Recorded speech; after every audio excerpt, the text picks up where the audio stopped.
Hey everyone, welcome back to another week of community groups, faith formation groups, and we're glad that you're here with us. And I'm here at Potawatomi Park today, looking around, and if you see behind me here, just the incredible view of God's creation.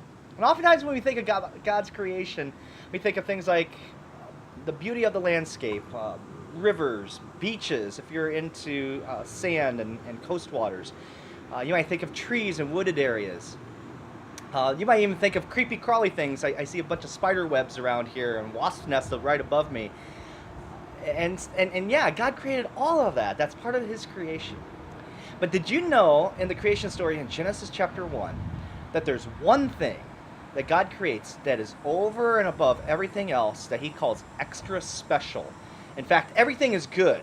When God creates the heavens and the earth and the sea and the stars and the sky and everything that we see, he says it's good.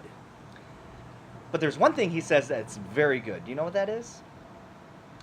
It's human beings. It's humanity. It's you. It's me. It's every man, every woman, every child for all of eternity.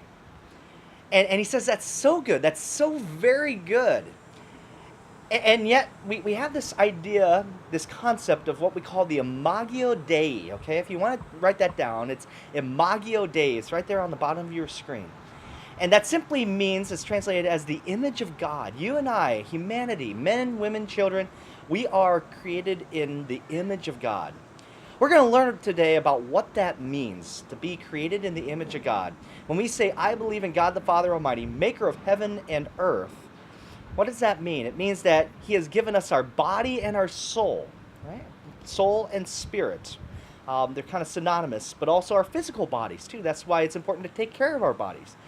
But then it goes beyond just that. Our eyes, our ears, our senses, what we taste, what we touch, what we hear, what we see, our clothing, our shoes, everything that we have to sustain this body and life. That's what that means when we say, I believe in God the Father Almighty, maker of heaven and earth.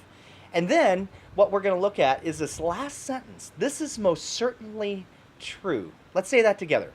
This is most certainly true. I want to ask, because it's part of our creed, do you believe not just that you are created special above the stars and the skies and the fish in the sea and the animals, your dog, your cat, everything else, that you as a young woman, as a young man, are created in God's image, that you are deeply loved, totally accepted, and that God has provided everything for you, your body, your soul, your eyes, your ears, your nose, your senses, your clothing, everything that you have. It came from God. We're going to learn more about that here this week. We look forward to sharing with you.